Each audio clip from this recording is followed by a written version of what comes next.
दुख दर्द भाव के सब मिटे सतगुरु चरण नित्य से।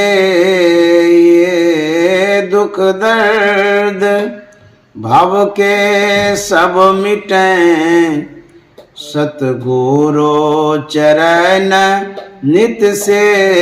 ये गुरु भक्ति बिन कछु ना बने। नेहि सकल संतन कही गुरु भक्ति बिन कछु ना बने। श्री सद्गुरु महाराज की जय। परमाराध्य सद्गुरु महाराज गुरुदेव महर्षि संत सेवी परमहंस जी महाराज, आदरणीय किशनलाल अग्रवाल बाबू, उनकी पुण्य तिथि पर यह सत्संग का कार्यक्रम हो रहा है। मैं उन्हें श्रद्धांजलि अर्पित करता हूं। और गुरु भक्ति ने बीना माता के सानिध्य में सत्संग हो रहा है, उन्हें भी बहुत बहुत साधुवाद है। उनके समस्त परिवार को साधुवाद देता हूं। और कोलकाता शहर से आए विशेष सत्संग प्रेमी महानुभावों, माता एवं बहनों, आज 9 मार्च 2024 ईस्वी है। हम लोग सत्संग की चर्चा सुन रहे हैं कई एक दिन से, संत मत की बातों को सुन रहे हैं कई एक दिन से, संत वाणी सुन रहे हैं कई एक दिन से, गुरुवाणी सुन रहे हैं कई एक दिन से, शास्त्र सिद्ध वाणी सुन रहे हैं कई एक दिन से। आज मैं विशेष रूप से जो हम लोग कर्म कांड करते हैं, ज्ञान कांड करते हैं, उस विषय में जो वेद उपनिषद में लिखा हुआ है उसी पर अवलंबित आधारित बात बताने जा रहा हूं। वेद विश्व का प्राचीनतम ग्रंथ है और प्रसिद्ध ग्रंथ भी है। वेद सर्वमान्य ग्रंथ है। दुनिया में सब कोई वेद को मानते हैं। यहाँ तक कि वेद की उपाधि भगवान की दी गई है। जब हम वेद पढ़ते हैं तो उसमें लिखा हुआ कि वेद भगवान कहते हैं। तो इस तरह से वेद महत्वपूर्ण ग्रंथ है। उसका विभाजन व्यासदेव जी महाराज ने किया। ऋग्वेद, सामवेद, यजुर्वेद, 3 भाग पहले व्यासदेव जी महाराज ने बनाया। उसके बाद जो अथर्ववेद है उसे बाद में जोड़ दिया गया, तो 4 वेद हो गया। उन 4 वेदों से 2 की उत्पत्ति हुई।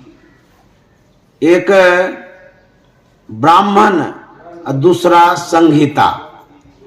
ब्राह्मण में जो बातें उल्लिखित हैं, वर्णित हैं, उसमें कर्म कांड है, जैसे यज्ञ, पूजा, होम आदि।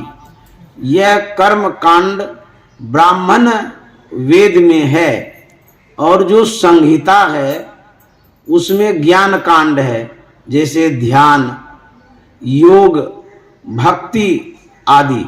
इन सभी की चर्चा संहिता में है। तो 2 हो गया, एक ब्राह्मण, एक संहिता। तो ब्राह्मण में कर्म कांड है, जो हम लोग श्राद्ध में करते हैं, विवाह पर करते हैं, अथवा शुभ अवसरों पर किया करते हैं। यह भाग पार्ट वेद का ही है जो ब्राह्मण में है। और जो संहिता में है उसमें है जप, ध्यान और भक्ति, ईश्वर आराधना की चर्चा है। तो जो हम लोग ज्ञान कांड के अनुसार काम करते हैं, इससे मोक्ष और मुक्ति मिलती है। कर्म कांड के अनुसार जो हम लोग यज्ञ करते हैं उससे स्वर्ग आदि लोक की प्राप्ति होती है, जो आवागमन में डालता है, पुनरागमन होता है। जब आप ध्यान करते हैं, ध्यान के द्वारा मोक्ष और मुक्ति होती है, आत्म कल्याण होता है। इस तरह से दो पार्ट में हम लोगों का ज्ञान बटा हुआ है, कर्म बटा हुआ है, कार्य बटा हुआ है, कर्म कांड ज्ञान कांड। अब शास्त्र का क्या कहना है, मैं उस पर चलता हूं। सत्संग योग में जो उपनिषद है जिसका नाम है योग तत्वोपनिषद, उसमें कृष्ण यजुर्वेद का जो मंत्र है उसमें बतलाया गया है, नाना मार्गेस्तु दुष्प्रापम कैवल्यम परमं पदम पतिता शास्त्र जालेषु प्रज्ञातेन मोहिता। इसमें बतलाया गया है कैवल्य परम पद नाना मार्गों से दुष्प्राप्य है। नाना शास्त्रों के जाल में पड़े लोग उनकी शास्त्रों की बुद्धि से मोहित हो रहे हैं। अब देखिए, इसमें बतलाया गया है जो कैवल्य परम पद है, जिसमें जाने से, जिस पद को प्राप्त करने से मोक्ष और मुक्ति मिलती है, वह जो पद है कहते हैं वो नाना मार्गों से दुष्प्राप्य है। विभिन्न मार्गों से लोग आना चाहते हैं, मोक्ष को पाना चाहते हैं, कैवल्य पद पाना चाहते हैं, तो कहते हैं वह दुष्प्राप्य है, बड़ा दुर्लभ है और बड़ा मुश्किल है। यदि आप नाना मार्गों को अपनाते हैं, मोक्ष और मुक्ति का जो मार्ग है वह एक है, अंतर का मार्ग, सुषुम्ना ध्यान जो कहते हैं। जब आप ध्यान करते हैं आज्ञा चक्र में, कहते हैं वही एक मार्ग है, उसी मार्ग से हमें मुक्ति की ओर बढ़ना है। तो जो नाना मार्ग है बहुत लोग अपनाते हैं, जो भी बाह्य पूजा है, सगुन पूजा है, स्थूल पूजा है, अथवा जो जो बतलाया जाता है बाहर में पूजा करने के लिए, वो सब करते हैं। ये सब नाना मार्ग है। तो नाना मार्गों से जो कैवल्य पद है, मोक्ष पद है, इसमें योग तत्वोपनिषद कृष्ण यजुर्वेद में कहता दुष्प्राप्य है। और क्या कहते हैं कि नाना शास्त्रों के जाल में पड़े लोग उनकी शास्त्रों की बुद्धि से मोहित हो रहे हैं। अब शास्त्र भी एक नहीं है, बहुत शास्त्र हैं। उन शास्त्रों को पढ़ने में व्यक्ति ओझड़ा जाते हैं, उलझ जाते हैं और मोहित हो जाते हैं। कोई उनके मनो अनुकूल हो गया तो उसी में लगे रहते हैं। तो शास्त्र को जाल कहा गया, नाना जाल। इस जाल में यदि आप पढ़ते हैं तो मोक्ष और मुक्ति नहीं मिलेगी। इसी सत्संग योग में एक उपनिषद है, उस उपनिषद में जो बातें कही गई है उस बात को मैं उजागर करना चाहता हूं, बताना चाहता हूं। उस उपनिषद का नाम है मुक्तिकोपनिषद। उसमें भगवान श्री राम और हनुमान जी का संवाद है। मुक्तिकोपनिषद में जो आप सुनते हैं तो हनुमान जी गए हैं भगवान श्री राम के पास। भगवान श्री राम के पास जाकर के हनुमान जी जिज्ञासा रखते हैं कि आपका दर्शन कैसे होगा, आपसे मुलाकात कैसे होगी, आपके स्वरूप का दर्शन कैसे होगा। भगवान श्री राम तो सामने में थे, फिर भी कहते हैं आपका दर्शन। तो कौन सा दर्शन? अव्यक्त दर्शन, अगोचर दर्शन, आत्म दर्शन, निज दर्शन, उसके विषय में जिज्ञासा करते हैं। और कहते हैं क्या बहुत से शास्त्रों को पढ़ने से आपकी प्राप्ति होगी, उपलब्धि होगी? भगवान श्री राम क्या जवाब देते हैं? बहुशास्त्र कथा कंथारो मंथेन वृथैव किम अन्वेष्टव्यम प्रयत्नेन मारुति ज्योतिरांतरम। हे हनुमान, बहुत से शास्त्रों की कथाओं को मथने से क्या फल, अंतर की ज्योति की खोज करो। ये मुक्तिकोपनिषद में लिखा हुआ है।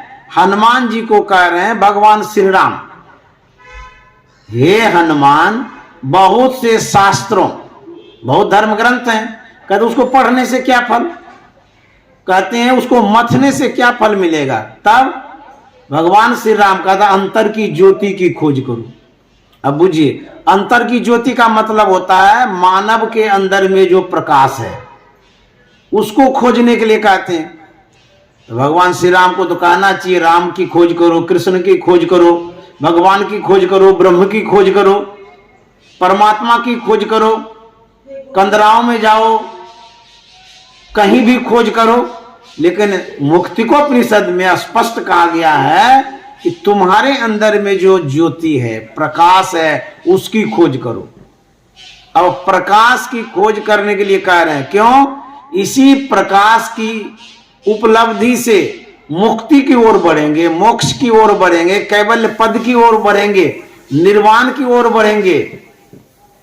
तो लोगों को मुक्ति ही तो चाहिए, तो मुक्ति का प्रयत्न ध्यान के द्वारा करना होगा। मुक्ति की प्राप्ति प्रकाश से प्रारंभ होगी। जब तक इस ओर नहीं बढ़ेंगे तब निर्वाण नहीं मिलेगा, मुक्ति नहीं मिलेगी, मोक्ष नहीं मिलेगा। तो जो भी कर्म करते हैं हम मोक्ष के लिए तो करते हैं, शांति के लिए करते हैं, मंगल के लिए करते हैं। जितना भी कर्म है मोक्ष के लिए करते हैं। चाहे श्राद्ध का कर्म हो, चाहे आप घर उद्घाटन का कार्यक्रम करते हो, चाहे आप किसी भी कार्य की सफलता के लिए करते हैं, तो आपको शांति चाहिए, सुख चाहिए, मोक्ष चाहिए, मुक्ति चाहिए, निर्वाण चाहिए। तो कहते वो ध्यान से होगा। तो वह जो शास्त्र है, कहते हैं नाना शास्त्र, विविध शास्त्र में जो बतलाया गया है उसमें लोग मोहित हो जाता है। गोस्वामी जी ने लिखा है, निर्गुण रूप सुलभति, सगुण जान नहीं कोई, असुगम अगम नाना चरित, सुनि मुनि मन भ्रम होय। शास्त्र में ऐसी ऐसी बातें हैं जो ऋषि मुनि महात्मा है वो भी भ्रमित हो जाते हैं, शास्त्र की बातों से सशंकित हो जाते हैं, आशंका होती रहती है, डाउट होते रहता है ये बात सही है कि नहीं है। इसलिए शास्त्र को जंजाल कहा गया है। तब जो गुरु महाराज ने सत्संग योग में वेद, उपनिषद, संतवाणी, शास्त्रवाणी, गुरुवाणी का संकलन किया है, इसमें जो समाहित किया है ये सार रूप में है, संक्षेप रूप में है, और सरल रूप में है, सहज रूप में है। तो कहीं जाने की आवश्यकता नहीं है। जैसे न्यूट्रिशन जब आप लेते हैं तो आपके शरीर में पौष्टिक आहार जाता है तो शरीर पुष्ट होता है, संपुष्ट होता है। उसी तरह से यदि आप भक्ति करना चाहते हैं, मुक्ति प्राप्त करना चाहते हैं, तो सत्संग योग सार रूप में है, सार शास्त्र है, ये सार ग्रंथ है। इसका अध्ययन कर लीजिए, ईश्वर के विषय में, भक्ति के विषय में, मोक्ष के विषय में, कर्म के विषय में, सब विषय में समझ जाएंगे। आपको सरल हो जाएगा, सहज हो जाएगा, विशेष दुख भोगने की आवश्यकता नहीं है। आगे क्या कहते हैं कि जो हम लोग शरीर को कष्ट देते हैं भक्ति करके, उपासना करके, कर्म करके, उसके विषय में कहा गया है प्रातः स्नानोपवास आदि काय क्लेशांश वर्जयेत। प्रातः स्नान, उपवास आदि शारीरिक क्लेशों को छोड़ दें। इसमें कहा गया है जैसे कि कोई कोई व्यक्ति हठ करते हैं कि सवेरे नहाना ही जरूरी है, नहीं नहाएंगे तो बूढ़ा हो जाएगा, अशुद्धता रह जाएगी, दोपहर में नहाने से हमारा कल्याण नहीं होगा। कुछ भी सोच लेता है लोग, लेकिन उपनिषद वाक्य है, वेद का सार है ये, और इस बात को जानना जरूरी है। कहते हैं प्रातः स्नान जो करते हैं, उपवास करते हैं, आदि का मतलब था और भी जो कुछ भी करते हैं, किस लिए? शुभ के लिए, मंगल के लिए। क्या ये जरूरी है? आप यदि सक्षम हैं, नहा सकते हैं, मजबूत हैं तो नहाइए। अब बुखार लगा हुआ है और कहेंगे प्रातः नहीं नहाएंगे तो हमारा कल्याण ही नहीं होगा, तो बचेंगे कि मरेंगे? सो बताइए। बुखार में भोरे नहाइएगा तो क्या हाल होगा? बीमारी हो गई है, ठौना पकड़ा हुआ है, गठिया बीमारी है, दर्द हो रहा है, गैस बन गया है, अब प्रातः ठंडा पानी से नहाइएगा तब क्या होगा? हालत खराब होगा ना। तो कहते हैं शरीर को जो कष्ट देते हैं, काय क्लेशांश वर्जित, ये उपनिषद का वाक्य है। शरीर को कष्ट देना, इसका वर्जन करो, मनाही करो, कोई जरूरी नहीं है। भक्ति के मार्ग में हाँ शुद्धता की आवश्यकता है, पवित्रता की आवश्यकता है, शुद्ध शरीर होना ही चाहिए। यदि शुद्ध शरीर नहीं होगा तो शुद्ध काम कैसे करिएगा? तो शुद्धता जरूरी है, लेकिन समय पर। हमारे गुरुदेव सवेरे नहाते थे, लेकिन मैं देखता था जब कुप्पा घाट में होते थे तो वो सवेरे नहीं नहाते थे। उनका तेल मालिश का समय होता था 8 बजे के बाद, 9 बजे तक तेल मालिश होता था, उसके बाद वो स्नान करने जाते थे।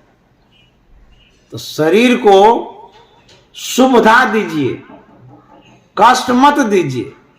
व्रत कर लेते हैं, भूखे रह जाते हैं, अनूना खाते हैं, इससे तो शरीर को कष्ट ही नहीं होता है। तो मन पर क्या प्रभाव पड़ता है? कुछ भी नहीं। शरीर को आप कमजोर करते हैं, शरीर को आप सताते हैं, इससे आपके जीवन में बदलाव नहीं आएगा। यदि आप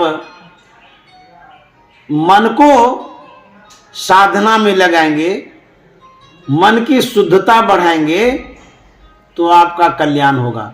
इसीलिए कहा काय क्लेशांश वर्जयेत। कर्मकांडी पुजारी था, जंगलों में कुटिया बना करके रहता था, स्वपाकी था, अपने से भोजन बनाता था। अब भोजन कैसे बनाता था, यही विचित्रता थी। लकड़ी चुन करके लाते थे, लकड़ी को धोता था, सुखाता था, तब भोजन बनाता था। और जिस समय वो भोजन बनाता था, सब काम दाएं हाथ से करता था, बाएं हाथ को चूल्हा से दूर रखता था, हटा करके रखता था। एक दिन की बात है, उनके जजमान आए सीधा लेकर के। सीधा का मतलब आटा, दाल, चावल, इसको सीधा बोलते हैं। भेंट करने के लिए, चढ़ाने के लिए आया। वो तो भगत आया तो सीधे चला गया चौका के पास। तो जैसे ही गया, पंडित जी कहता हटो हटो हटो हटो हटो हटो। पुजारी ने कहा दूर रहो दूर रहो दूर रहो, इधर क्यों आ गया तुम?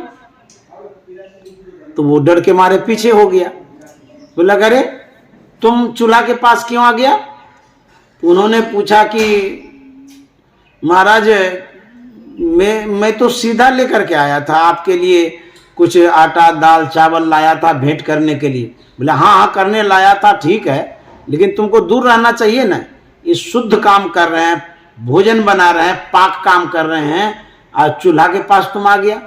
सब अशुद्ध और पवित्र हो गया, यहाँ तुमको नहीं आना चाहिए था।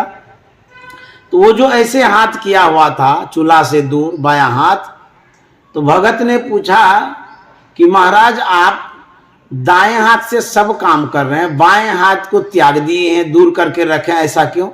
बोले बेवकूफ है का, तुम नहीं जानते हो बायां हाथ कहाँ कहाँ जाता है, कितना अपवित्र अशुद्ध है। वो भगत ने कहा कि महाराज जो बायां हाथ जहां जहां जाता है वो तो अच्छा ही काम करता है, पवित्रता का काम करता है, शुद्ध वाला काम करता है। उसको आपने परित्याग कर दिया है क्योंकि वो अशुद्ध हो गया है आपकी दृष्टि में। महात्मा जी जरा ये बतलाइए, जो अशुद्धता की फैक्ट्री है, आपके पेट में जो मल भरा हुआ है, वो फैक्ट्री तो चूल्हे के पास है, और जो हाथ बेचारा धोता है उसको दूर करके रखें। पेट में तो मल है, गंदगी भरी हुई है, और हाथ को दूर कर दिया। ये पाखंड है, आडंबर है, अनावश्यक है, इतना जरूरी नहीं है।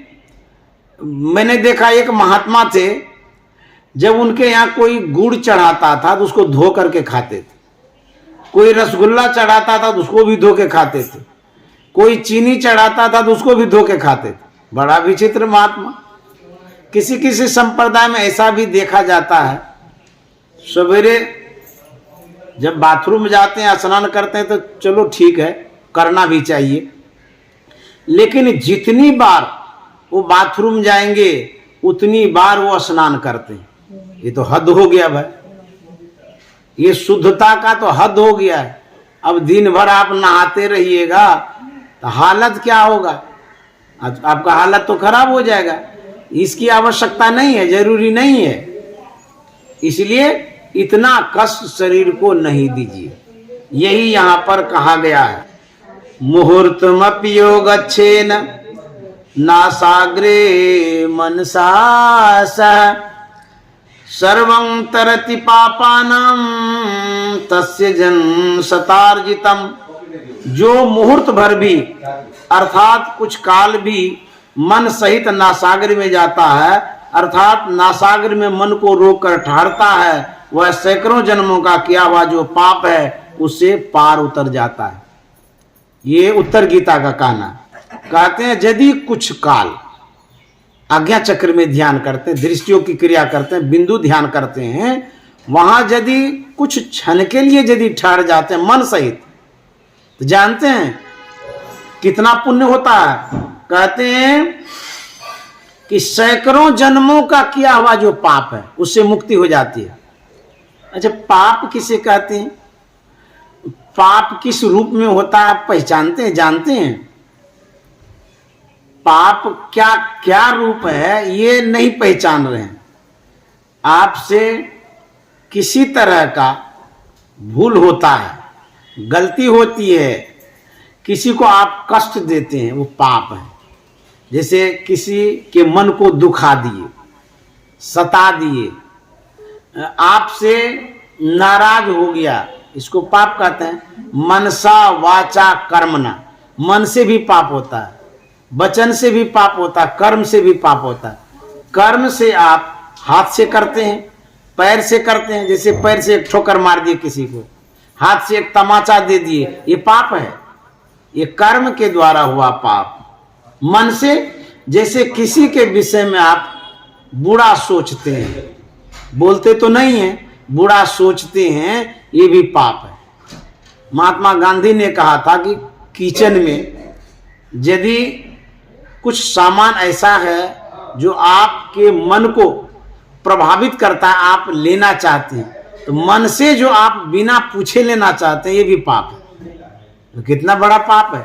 उसके बाद वचन से, जैसे आप किसी को बोल करके कष्ट देते हैं, ये पाप है। आपसे जो भूल हो गई है वह पाप है।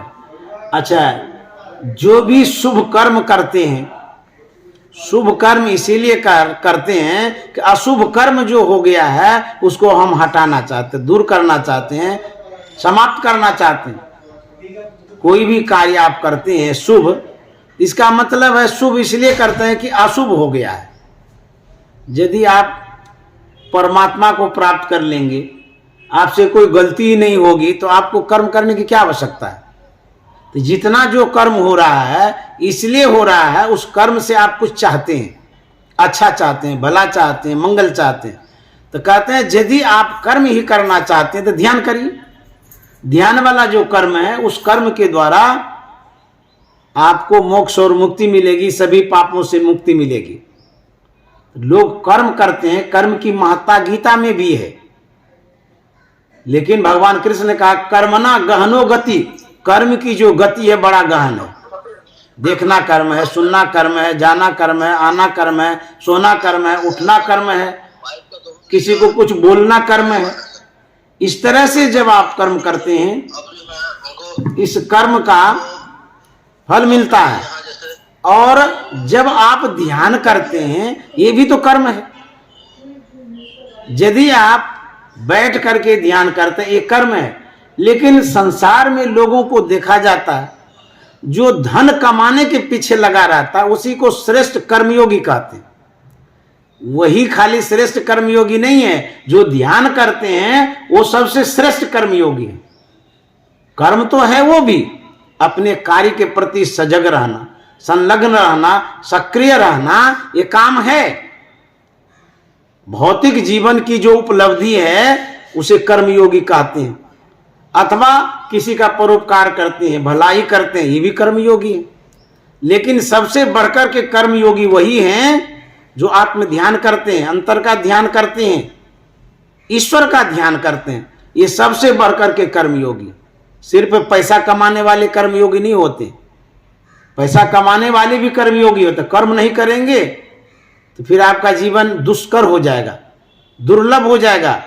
तो भौतिक जीवन के लिए जो कर्म करते हैं वो भी विशेष बात है, महान कार्य है। लेकिन आत्म कल्याण के लिए जो कर्म करते हैं ये सबसे श्रेष्ठ कर्म है, सबसे विशेष कर्मयोगी यही होते हैं। गीता में खाली भौतिक कार्य के लिए नहीं कहा गया है, ध्यान करने के लिए भी कहा गया है। तो खाली कर्म को लोग इतना ही जानते हैं कि कमाते हैं, रुपया जमा करते हैं, पैसा जमा करते हैं, या लोगों की भलाई करते हैं, यही सबसे श्रेष्ठ कर्म है, इतना ही लोग जानते हैं। लेकिन ध्यान करने के लिए जो बताया वो कर्म नहीं है, वो भी तो कर्म है। तो कर्म को समझना बहुत जरूरी है। तो कहा गया है कि यदि कुछ देर तक आप ध्यान करते हैं, मन सहित आज्ञा चक्र में ठहरते हैं, तो उत्तर गीता का कहना है सैकड़ों जन्मों का जो पाप है उसे मुक्ति मिलेगी। पेदव सहस्राणि एक पाद स्थितो नरः एकस्य ध्यान योगस्य कलां नार्हन्ति षोडशीम्। एक पैर पर खड़ा होकर 1,000 वर्ष तप करने पर भी ध्यान योग के फल के 16 अंशों के 1 अंश बराबर फल लाभ नहीं होता है। आप तप करते हैं, बहुत लोग तप करते हैं, कोई खड़े खड़े तप करते हैं, कोई गंगा जी में जाके तप करते हैं, कोई सूर्य सेवन करते हैं, कोई अग्नि सेवन करते हैं, कोई भूखे रहते हैं, कोई उपवास करते हैं, ऐसे तप करते हैं ना। तो कहते हैं ये जो तप करते हैं, यदि आप एक पैर पर सहस्र वर्ष, सैकड़ों वर्ष तक यदि तप करते हैं, उसमें जो आपको फल मिलेगा, ध्यान यदि एक पल के लिए करते हैं उसमें जो फल मिलेगा, कहते हैं सहस्रों वर्षों तक पैर पर खड़ा हुआ फल एक पल ध्यान के बराबरी नहीं कर सकता। अब देखिए ध्यान का कितना महत्व है, ये उत्तर गीता का कहना है। और क्या कहते हैं, ब्रह्महत्या सहस्राणि भ्रूण हत्या शतानि च एतानि ध्यान योगस्य देहत अग्नि रिवेंधनम। जिस तरह अग्नि ईंधन जलावन लकड़ी को जलाती है, उसी तरह ध्यान योग सहस्र ब्रह्म हत्या और सैकड़ों भ्रूण हत्याओं के पापों को क्षय करता है। जो पाप हो जाता है, जो गलती हो जाती है, अपराध हो जाता है, कहते हैं सबसे बढ़कर के भ्रूण हत्या होती है। भ्रूण हत्या जो गर्भ में बच्चों को मार देता है। तो मान लिया जाए आपसे गलती हो गई, पाप हो गया, यदि आप ध्यान करते हैं, ध्यान करने से कहते हैं कि सहस्र ब्रह्म हत्याओं का जो पाप, उससे मुक्ति मिल जाती है। तो आप जो कुछ भी कर्म करते हैं मुक्ति के लिए न करते हैं, उरीन होने के लिए न करते हैं। चाहे श्राद्ध करते हो या और भी कोई शुभ कर्म करते हो, तो यदि आप ध्यान करते हैं, उस ध्यान करने में सभी पापों से मुक्ति हो जाती है, सभी ऋण से उरीन हो जाते हैं, ऐसा कहा जाता है। और आगे क्या कहते हैं, तीर्थानि तोय रूपानि देवान पाशान मृणमयान योगिनो न प्रपद्यन्ते आत्म ध्यान परायण। ध्यान से सुनिएगा, कहते हैं तीर्थ तोय रूप जल रूप और देव पाषाण में, कहीं प्रस्तर का और मृणमय कहीं मिट्टी का है। अतः आत्म ध्यान परायण योगीगण ऐसे तीर्थ तथा देवों का आदर नहीं करते। उत्तर गीता में कहा गया है तीर्थ का जो रूप है, क्या रूप है, एक जल रूप में तीर्थ है। जैसे गंगा जी के किनारे आप जाते हैं नहाने के लिए, गंगा में नहाते हैं ना, वो तोय रूप है, जल रूप में तीर्थ है वो। दूसरा तीर्थ है पाषाण रूप में, कहीं मिट्टी का है प्रतिमा, और कहीं पत्थर का है, तो कहीं लोहा का है, कहीं सीमेंट का। यही न प्रतिमा है। मंदिर में जाते हैं या जहां भी आप जाते हैं जहां प्रतिमा है वो भी तीर्थ स्थल है। एक पानी रूप में है, गंगा जी के रूप में, दूसरा मूर्ति के रूप में है।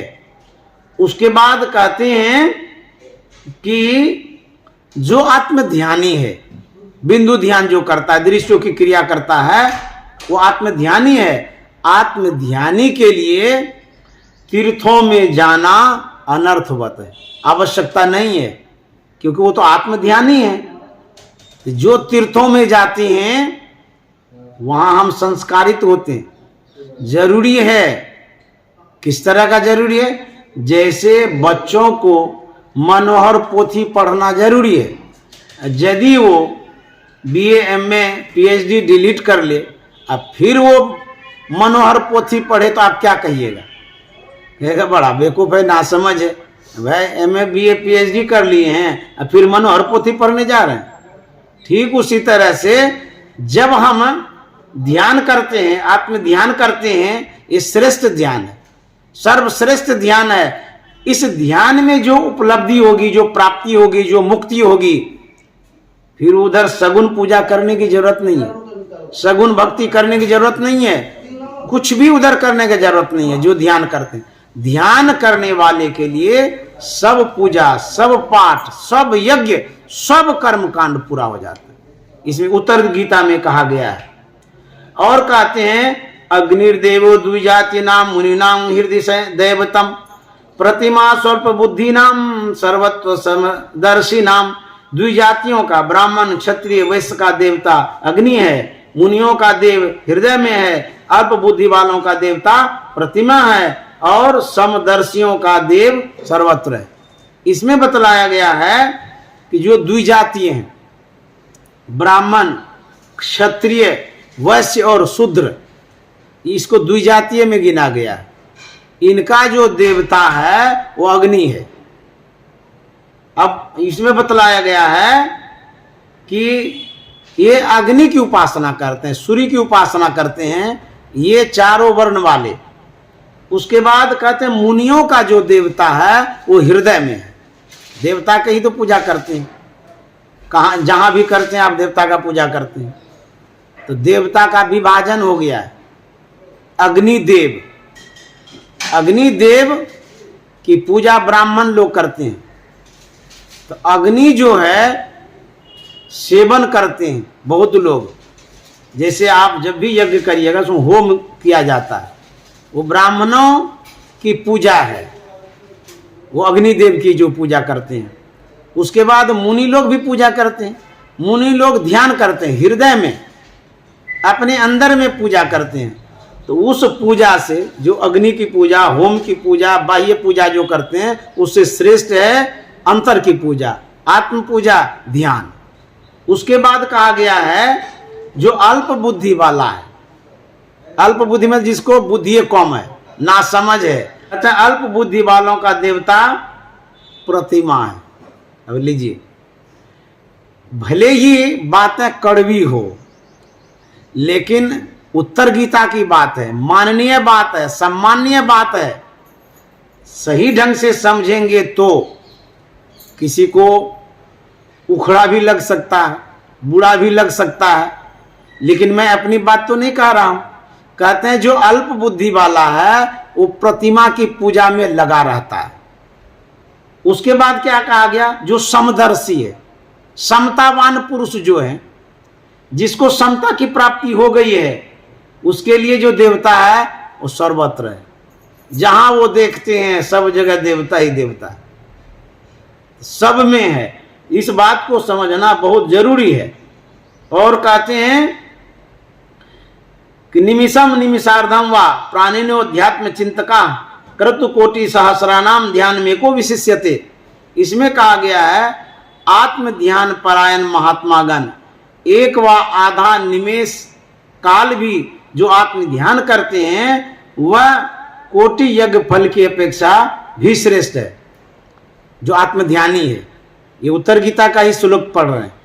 जो ध्यान करते हैं, आत्म ध्यान करते हैं, अंतर का ध्यान करते हैं, उसके विषय में कहा गया है जो आत्म परायण महात्मा, यदि वह थोड़े देर के लिए भी ध्यान करता है, कहते हैं करोड़ों यज्ञ फल का, करोड़ों यज्ञ का फल पाता है, करोड़ों यज्ञ फल की अपेक्षा श्रेष्ठ है, ऐसा कहा गया। तो यज्ञ ही तो करते हैं कुछ भी, तो जो यज्ञ करते हैं, जो ध्यान वाला यज्ञ करते हैं, उस यज्ञ से ध्यान वाला यज्ञ करोड़ों गुना फलदायक है, श्रेष्ठ है। ये उत्तर गीता में बतला दिया गया है। अब हम ये बतलाना चाह रहे हैं जो यज्ञ है, अब यज्ञ पर आते हैं। ध्यान यज्ञ श्रेष्ठ है। जो आप यज्ञ करते हैं उस यज्ञ में कितना प्रकार का यज्ञ है, कौन यज्ञ कैसा है, उस विषय में बतला रहे हैं। ये जो भगवान श्री कृष्ण का गीता है, गीता के अध्याय 4 श्लोक 33 में लिखा हुआ है, श्रेयान द्रव्यमयाद यज्ञाज ज्ञान यज्ञ है परंतप। अर्थात द्रव्यमय यज्ञ से ज्ञान यज्ञ श्रेष्ठ है। इन यज्ञों में भी भगवान ने जप योग को ही अपनी विभूति बताया है। ध्यान से सुनिए, भगवान श्री कृष्ण कहते हैं जो यज्ञ है कई प्रकार का द्रव्यमय यज्ञ, जैसे रुपया पैसा लगा करके जो करते हैं, अश्वमेध यज्ञ, नर मेध यज्ञ, वाजपेयी यज्ञ, रुद्राभिषेक यज्ञ करते हैं ना। तो जितना यज्ञ है उन यज्ञों में सबसे श्रेष्ठ यज्ञ ज्ञान यज्ञ को कहा गया। ये गीता में लिखा हुआ है। भगवान कृष्ण कहते हैं सभी यज्ञों से बढ़कर के ज्ञान यज्ञ है, अर्थात सत्संग। ये भगवान श्री कृष्ण कहते हैं। और कहते हैं उसमें भी जो जप योग है, जप यज्ञ है, वो श्रेष्ठ है। यज्ञ के विषय में मनु भगवान का क्या विचार है? मनु भगवान तो श्रेष्ठ भगवान है, मनु स्मृति श्रेष्ठ स्मृति है। उसमें क्या लिखा हुआ यज्ञ के विषय में? उसमें कहा गया, भगवान मनु क्या कहते हैं, विधि यज्ञाज जप यज्ञो विशिष्टो 10 गुण उपांशु स्याच्छत गुण सहस्रो मानस स्मृत। ये पाक यज्ञाश्चत्वारो विधि यज्ञ समन्विता सर्वे ते जप यज्ञस्य कलांगना रहंति षोडशीम। कहते हैं 10 पौर्णमास रूप कर्म यज्ञों की अपेक्षा ये आप जो यज्ञ करते रहते हैं, दशहरा में करते हैं ना, 10 पौर्णमास यज्ञ, ये कर्म यज्ञ है। कर्म यज्ञों की अपेक्षा जप यज्ञ 10 गुना श्रेष्ठ है। जो कर्म यज्ञ करते हैं उससे 10 गुना श्रेष्ठ जप यज्ञ है, जो जप करते हैं। उसके बाद कहते हैं उससे भी 100 गुना उपांशु यज्ञ है। जप में प्रकार है, वाचिक जप, उपांशु जप, मानस जप। तो कहते हैं जो जप करते हैं कर्म यज्ञ से 100 गुना श्रेष्ठ है। जो उपांशु यज्ञ करते हैं उससे 100 गुना श्रेष्ठ है। उसके बाद कहते हैं जो मानस जप है वो सहस्र गुना श्रेष्ठ है। मैं नहीं कह रहा हूं, ये कौन कह रहे हैं? मनु भगवान। मनु स्मृति की बात है। तो कहते हैं तो जो जप है मानस जप कितना गुना श्रेष्ठ हो गया? कर्म यज्ञ से जप यज्ञ श्रेष्ठ है 100 गुना। ये वैश्व देव बलि कर्म, देखिए बलि की भी लोग बहुत बात करते हैं, जैसे पाठा का बलि देते हैं, भैंसा का बलि देते हैं, जानवर का बलि देते हैं ना, उस कर्म यज्ञ में आता है, ये कर्म कांड में आता है। तो कहते हैं वैश्व बलि कर्म नित्य श्राद्ध, श्राद्ध भी करते हैं ना, जैसे अभी श्राद्ध कर रहे हैं। फिर कब श्राद्ध करते हैं? गया में जाके श्राद्ध करते हैं, 10 रोज श्राद्ध करते हैं, और कोई कोई नित्य श्राद्ध करते हैं। ये जो श्राद्ध करते हैं मनु भगवान कह रहे हैं कि नित्य श्राद्ध और अतिथि पूजन, जो कहते हैं कि भोजन करा दीजिए इतने व्यक्ति का, उतने व्यक्ति का, ये सब 10 पौर्णमास यज्ञ के अंतर्गत आता है, कर्मकांड के अंतर्गत आता है। ये मनु भगवान कहते हैं ये जो यज्ञ है जप यज्ञ के 16वें अंश के बराबर भी नहीं है। मनु भगवान कह रहे हैं ये सब यज्ञ, कौन कौन? बलि यज्ञ, उसके बाद श्राद्ध कर्म, अतिथि पूजन, ये सब जो यज्ञ है, यह यज्ञ जप यज्ञ के सामने 16वें अंश के बराबर भी नहीं है। इस बात को कौन काटेगा सो बताइए? जो बाह्य पूजक है वो काटेगा?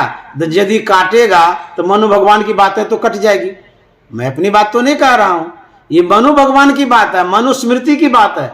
इसमें ये जो श्लोक हमने पढ़ा मनुस्मृति अध्याय 2 श्लोक 85-86 की है।